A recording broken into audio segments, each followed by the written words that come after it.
लिखिए, देखिए आज हम लोग को नया टॉपिक समझना है, पूर्ण आंतरिक परावर्तन। क्लास 12th में अब हम लोग क्रांति कोण तक पिछले वीडियो में देख लिए थे। आज हम लोग देखेंगे पूर्ण आंतरिक परावर्तन। पूर्ण आंतरिक परावर्तन किसको कहते हैं?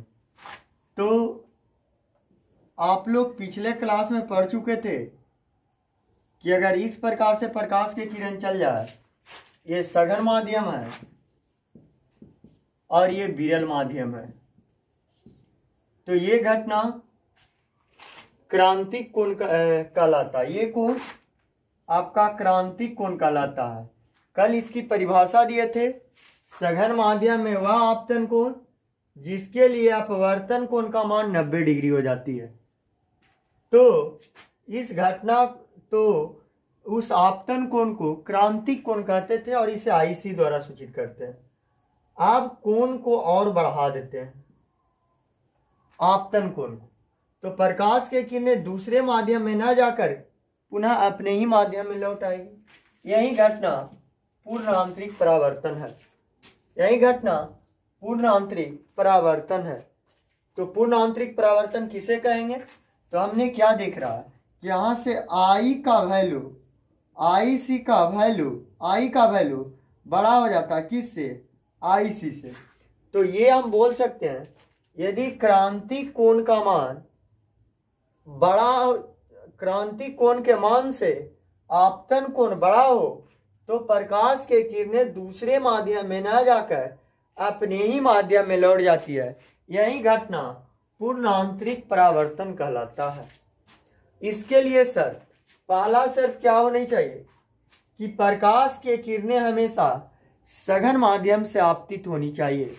प्रकाश के किरणें हमेशा सघन माध्यम से आपतित होनी चाहिए। और दूसरा शर्त कि आपका आपतन कोण का मान क्रांति कोण से अधिक होनी चाहिए। आपतन कोण का मान क्रांति कोण से बड़ा होना चाहिए, तभी पूर्ण आंतरिक परावर्तन की घटना होगी। चलिए पूर्ण आंतरिक परावर्तन लिख करके डैश दीजिएगा, लिखिएगा।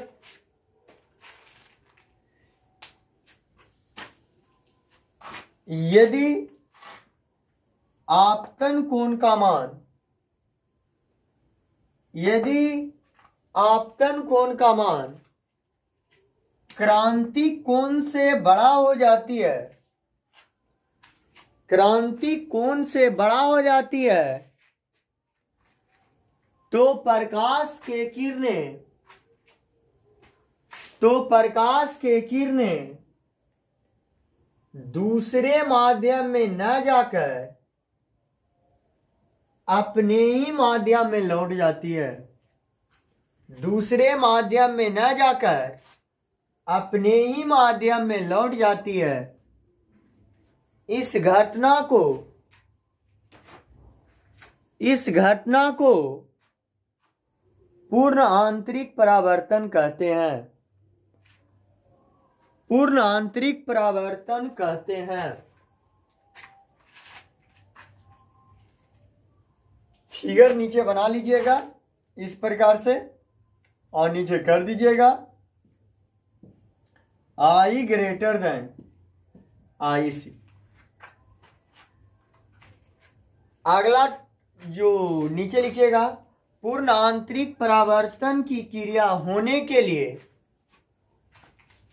पूर्ण आंतरिक परावर्तन की क्रिया को होने के लिए आवश्यक शर्त, आवश्यक शर्त, पहला, प्रकाश के किरणें, प्रकाश के किरणें हमेशा सघन माध्यम से आपतित होनी चाहिए, आपतित होनी चाहिए। और दूसरा, आपतन कोण का मान क्रांति कोण से बड़ा होनी चाहिए, बड़ा होनी चाहिए।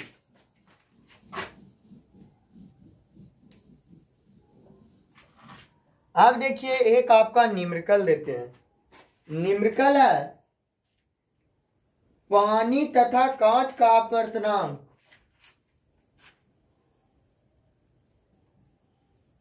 पानी तथा कांच का अपवर्तनांक 4/3 एवं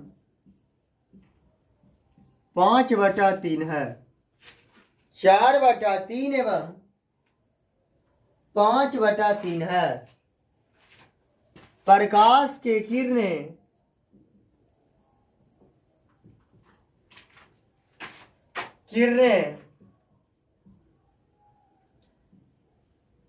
कांच से पानी में प्रवेश करती है तो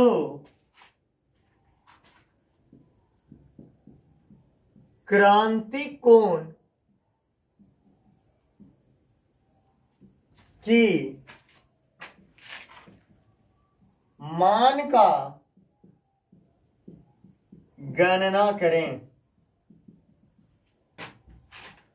ए में ऑप्शन है साइन इनवर्स 4/5, बी में साइन इनवर्स 5/4, सी में साइन इनवर्स 1/2 और डी में साइन इनवर्स 2/1। कौन होगा? तो देखिए क्वेश्चन को पहले मन से समझिए।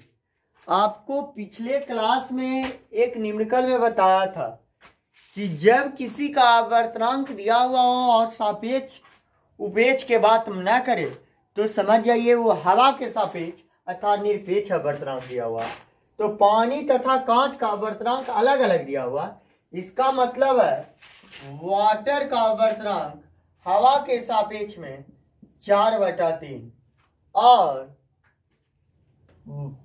कांच का अपवर्तनांक, तो कांच का अपवर्तनांक पढ़ाए हैं ग्लास का अपवर्तनांक एयर के रिस्पेक्ट में 5/3 है। और आपको कहा कि प्रकाश के किरणें कांच से पानी में प्रवेश करती है, तो कांच से पानी में प्रवेश करता है तो अर्थात कहने का मतलब तो क्रांतिक कोण का मान क्या होगा? कल आपको पढ़ाए थे एयर म्यू वाटर बराबर 1/IC। कहने का मतलब सघन आगे और विरल पीछे, सघन लास्ट में और विरल पीछे, तब 1/IC होता है। अब कांच और पानी में विरल कौन है? तो विरल पानी हो जाएगा। तो वाटर के रिस्पेक्ट में कांच का अपवर्तनांक बराबर 1/sin/IC होगा।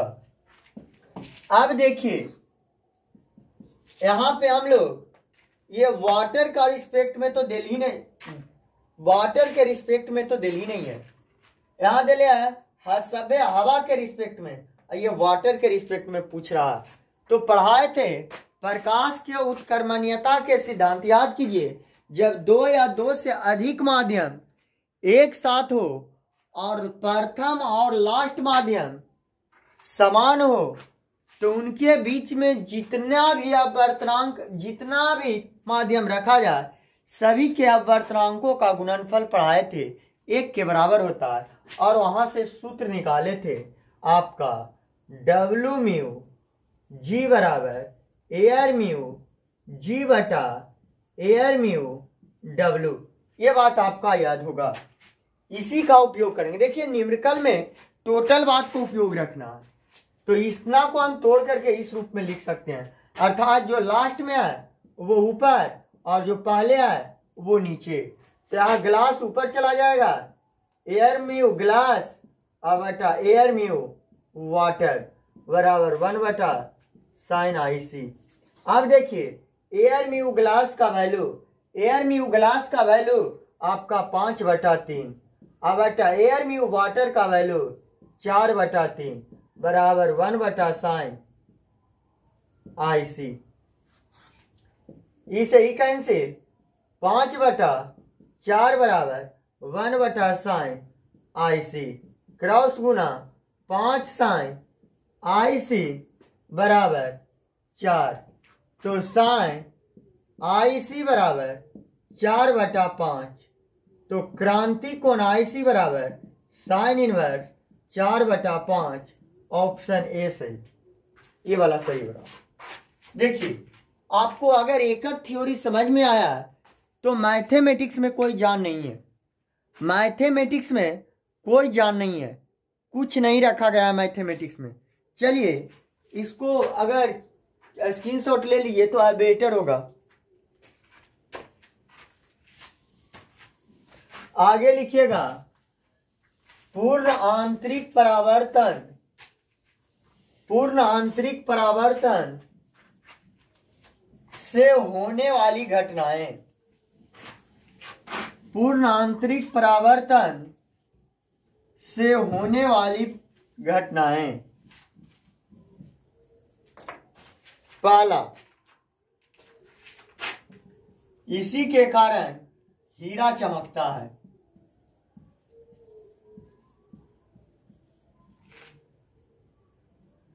हीरा का चमकना।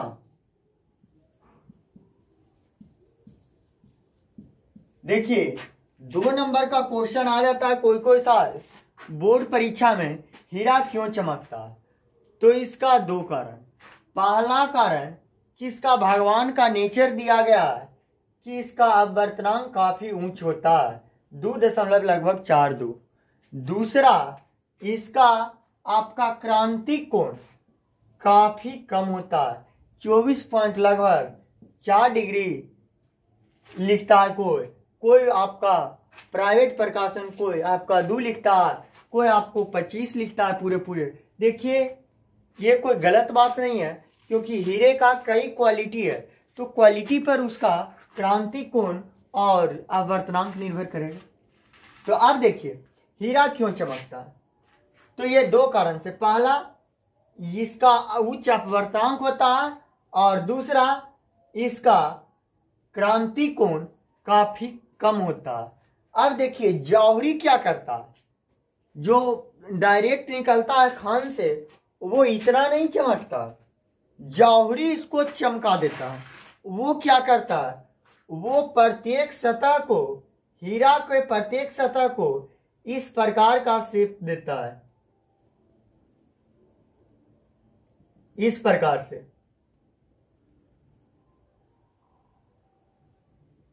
और वो ध्यान यही रखता है कि इसका प्रत्येक सतह 24.4 डिग्री से कम नहीं होना चाहिए। तनी मनी अधिक हो जाए तो दिक्कत नहीं है, लेकिन ज्यादा भी नहीं। 24.4 डिग्री से ज्यादा हल्का फुल्का होगा तो आपको पूर्णांतरिक परावर्तन होगी। तो जौहरी घिस घिस के क्या करता है? इसके प्रत्येक सतह का शेप ऐसा बनाता है कि वो 24.4 डिग्री से बड़ा हो। अब देखिए, क्रिया क्या होता है? प्रकाश के किरण ये घुसा आया, तो ये विरल से सघन में आ रहा है। तो जब प्रकाश के किरण विरल से सघन में जाएगा तो यह अभिलंब की ओर मुड़ेगा। चलिए, बहुत अच्छी बात, ये भाई साहब ससुराल में आकर के मुड़ गए हैं। अब देखिए, यहां पे आपका सघन है, फिर ये विरल में जाना चाहेगा तो इसके लिए लंब खींच देते हैं। और ये क्रांतिक कोण ये ऐसा बनाता है कि लगभग 25 डिग्री रहे प्रत्येक सतह। अब जैसे ही ये 25 डिग्री पर पड़ता है तो प्रकाश के किरणें का पूर्ण आंतरिक परावर्तन हो जाता है, अर्थात प्रकाश के किरणें यहां पहुंच जाता है। और आप लोग जानते हैं, जिस सतह पर प्रकाश किरणें आपका, जिस सतह पर किरणें आपका परावर्तन की घटना हो जाती है, वो पॉइंट चमकना शुरू कर देता है। अब फिर प्रकाश के किरणें भाई साहब यहाँ आए तो यहाँ भी वही दशा जो यहाँ हुआ था, यहाँ भी पड़ा तो भाई साहब लगभग 25 डिग्री के आसपास।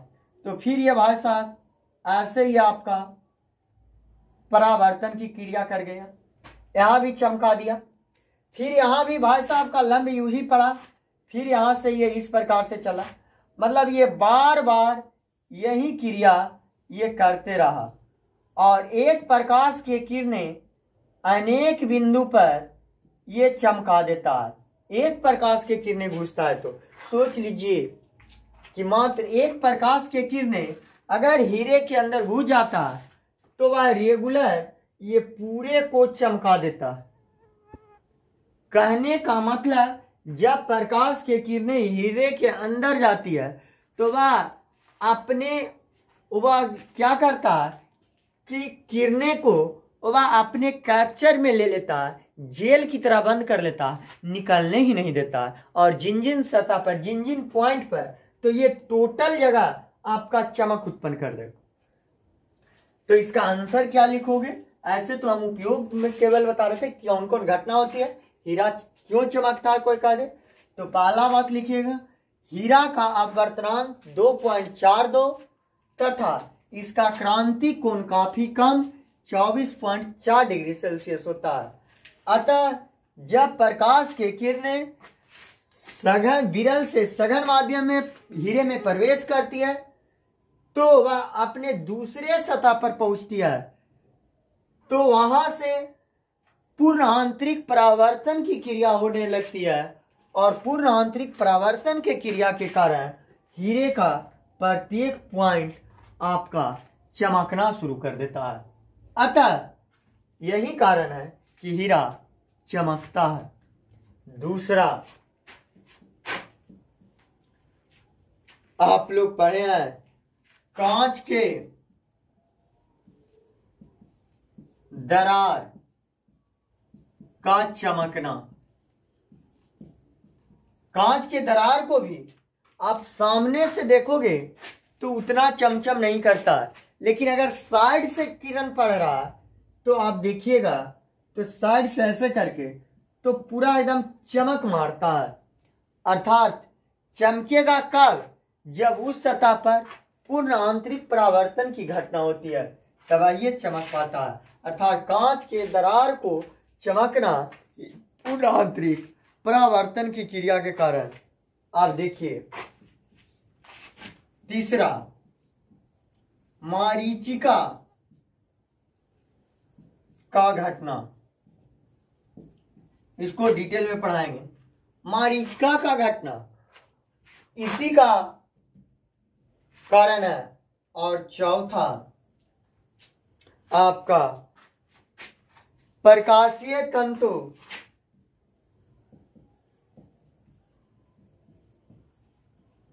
इसका अंग्रेजी वर्ड होता होगा ऑप्टिकल फाइबर। Optical fibre. अब देखिए, चलिए इस बात को हम लोग डिलीट कर लेते हैं।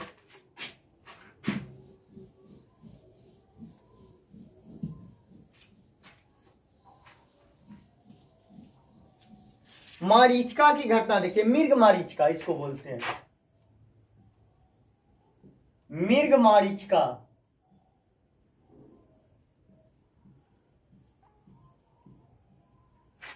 ये होता क्या है?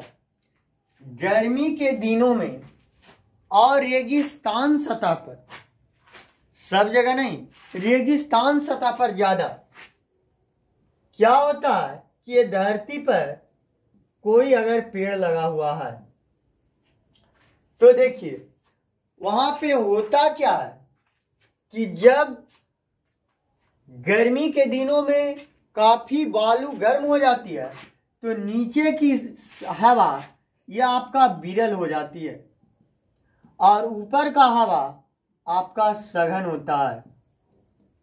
लेकिन इसका प्रत्येक पॉइंट जैसे जैसे नीचे आएगा विरल सघन, विरल सघन, विरल सघन, विरल सघन, इस प्रकार से होते चलाता है। ये सघन विरल, सघन विरल, सघन विरल, सघन विरल, लास्ट तक यही क्रिया होती है।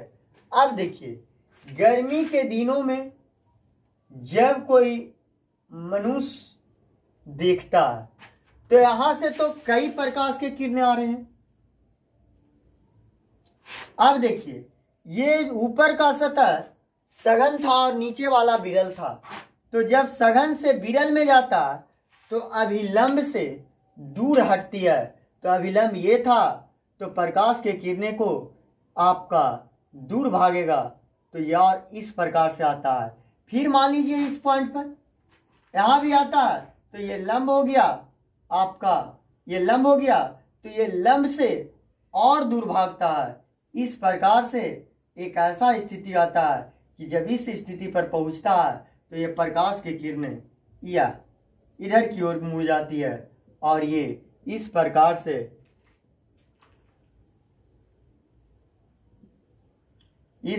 से इसका प्रतिबिंब नीचे की ओर बना लेता है। ये भी चलता है भाई साहब। तो ये क्रिया किया, फिर उसी प्रकार से आगे आया, फिर यहाँ से ये पूर्ण आंतरिक परावर्तन की घटना कर लिया और इसी प्रकार से ये नीचे की ओर चलाता है। फिर और अगर किरण चला तो फिर ये उसी प्रकार से पूर्ण आंतरिक परावर्तन की क्रिया करके ये ऊपर की ओर आदमी इसको देख लेता है, लेकिन ये भाई साहब यहाँ नीचे चलाता है।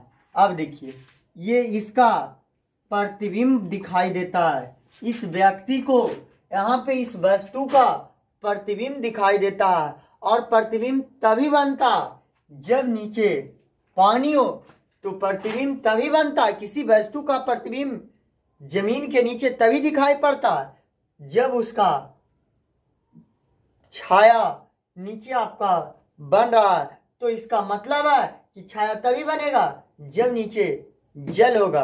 अतः इसे लगता है कि यहाँ पे जल होगा, लेकिन जाता है तो जल नहीं मिल पाता।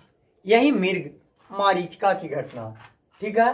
प्रत्येक बिंदु पर यह अपनी क्रिया करता, दूर हटते जाता है। एक स्थिति ऐसा आता है कि ये आपका पूर्ण आंतरिक परावर्तन कर देता है और सभी किरणें एक बिंदु पर जाकर के काट देता है। यही क्रिया मृग मारीचिका में होती है।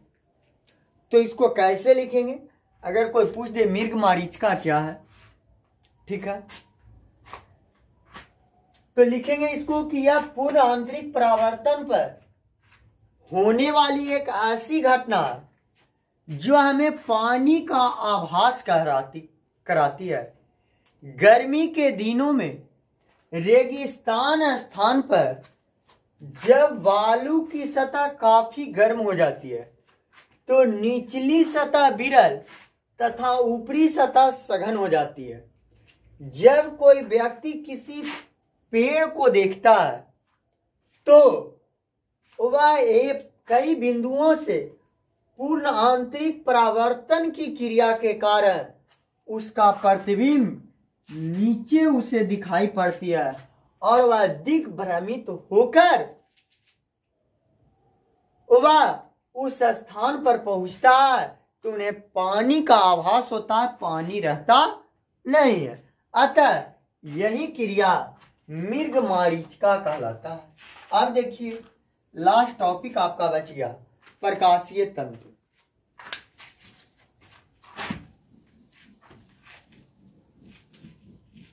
प्रकाशीय तंतु है क्या? तो यह एक ऐसा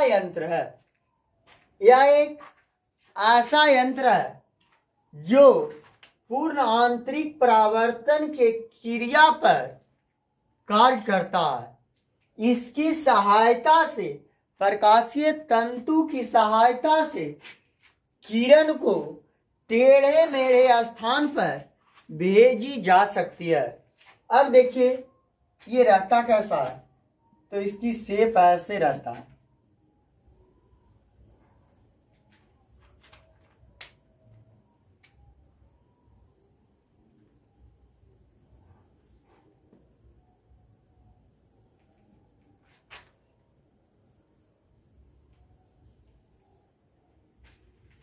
देखिए अगर ये सीधा रहता तब मान लिया जाए कि हमारे पेट में गड़बड़ी है, तो सीधा पंप तो डाल नहीं सकता है क्योंकि यहां तो टेढ़ा हो जाएगा। तो एक ऐसा लचीला पदार्थ बनाया गया जो वह आकार के अनुसार अपने आप मुड़ जाती है और यहां से फॉक्स मार करके इस फेस में एक कैमरा लगा हुआ रहता है और इसकी कनेक्शन डायरेक्ट आपका स्क्रीन पर, टीवी पर होता है। अब देखिए इसमें होता क्या है। जब सुन लीजिएगा थोड़ा सा पहले, ये अंदर वाले सतह है, ये सघन होता है, और ये बीच वाला उजला वाला पार्ट है, ये विरल होता है। तो जब प्रकाश की किरणें सघन के सतह पर पड़ती है तो यहां पे पूर्ण आंतरिक परावर्तन की क्रिया हो जाती है। फिर इस पॉइंट पर पड़ा तो यहां भी ये पूर्ण आंतरिक परावर्तन की क्रिया कर लेती है। यहां चलाया, अब देखिए यहां भी पूर्ण आंतरिक परावर्तन की क्रिया करके प्रकाश के किरणें बाहर निकल गए। सोच लीजिए कितने टेढ़े मेढ़े स्थान पर, और आदमी यहां से इस स्थान पर रखे वस्तु को देख लेता है, इस स्थान पर रखे वस्तु को देख लेता है, क्योंकि अंदर का सतह सघन है और बाहर के सतह अगर विरल है तो पूर्ण आंतरिक परावर्तन की क्रिया होगी। और यहाँ पे कैमरा जो लगा रहता है, जैसी प्रकाश पड़ता है तो ये सतह को आपका जो है वो आपका लाइटेड कर देता है, और कोई भी बीमारी को वो स्क्रीन पर देख करके डॉक्टर पड़ताल कर लेता है कि श्योर उसको वो बीमारी है कि नहीं, तब जाकर के उसको ऑपरेशन करता है डॉक्टर। यही आपका प्रकाशीय तंतु है। अब इसको लिखेंगे कैसे? तो लिखेंगे कि यह एक प्रकार का ऐसा यंत्र है, यह एक प्रकार का ऐसा यंत्र है जो पूर्ण आंतरिक परावर्तन की घटना पर कार्य करती है। पूर्ण आंतरिक परावर्तन की घटना पर कार्य करती है। यह टेढ़े मेढ़े, पैराग्राफ फिर चेंज कर रहे हैं, यह टेढ़े मेढ़े स्थानों से प्रकाश के किरणें को गुजारा जा सकता है। इसकी बनावट, अब इसकी बनावट, तो इसे 3 भागों में बांटा गया है। कितने भागों में? 3 भागों में। एक भाग कहलाता है कोर, सेकेंड भाग कहलाता है इसका क्लाइडिंग, और थर्ड भाग कहलाता है इसका जैकेट। अंदर वाला भाग, ये पार्ट को हम लोग कहेंगे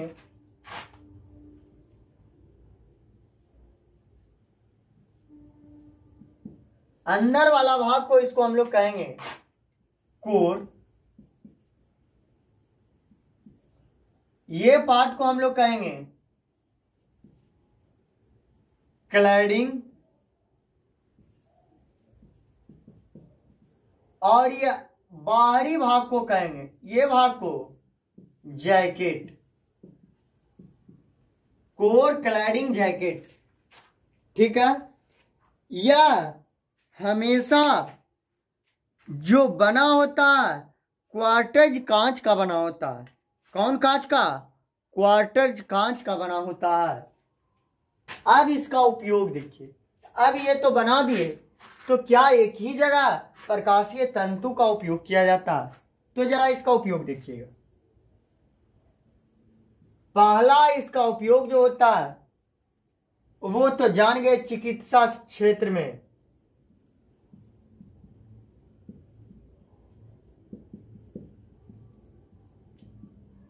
दूसरा इसका उपयोग संचार में करते हैं।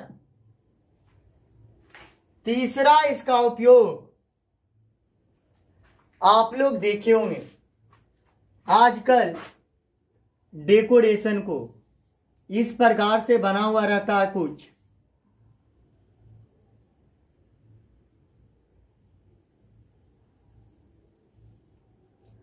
और यहां से इस प्रकार से महीन महीन प्रख नली निकला हुआ रहता है।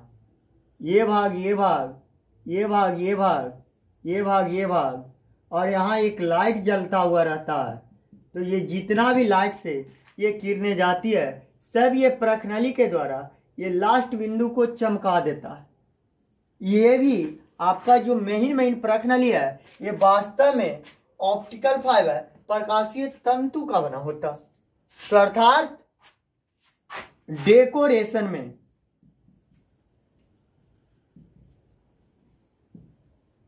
उपयोग किया जाता है इसका।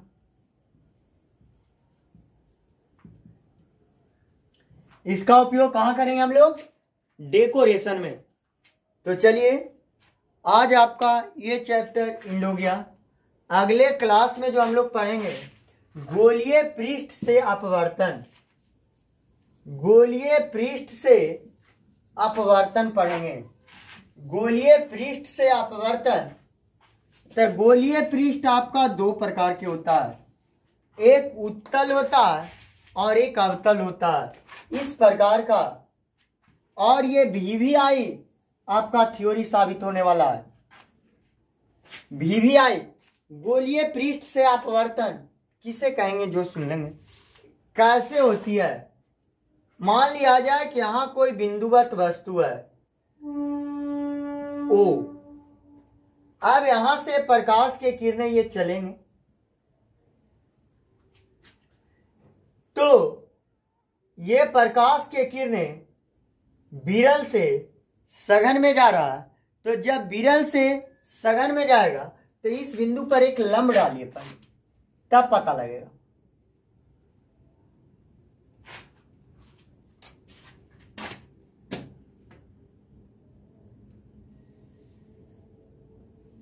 लंब डालेंगे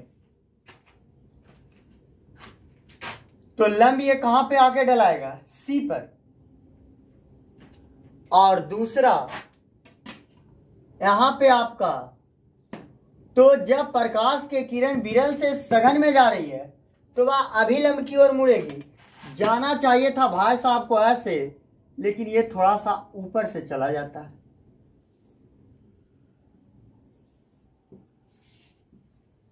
ऐसे चला जाता है।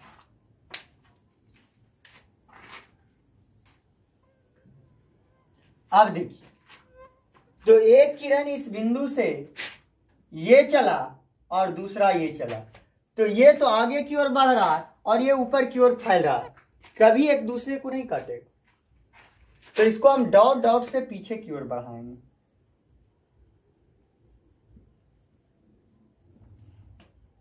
तो जहां पे ये कटा इस वस्तु का ये प्रतिबिंब कहला गया, ये वस्तु का प्रतिबिंब कहला गया। तो आपका इसमें हमारा जो साबित करना है, क्या साबित करना है सुन लीजिएगा।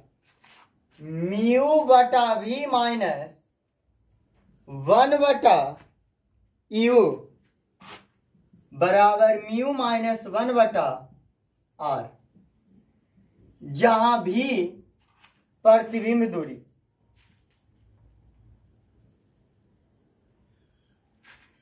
u वस्तु दूरी तथा r त्रिज्या।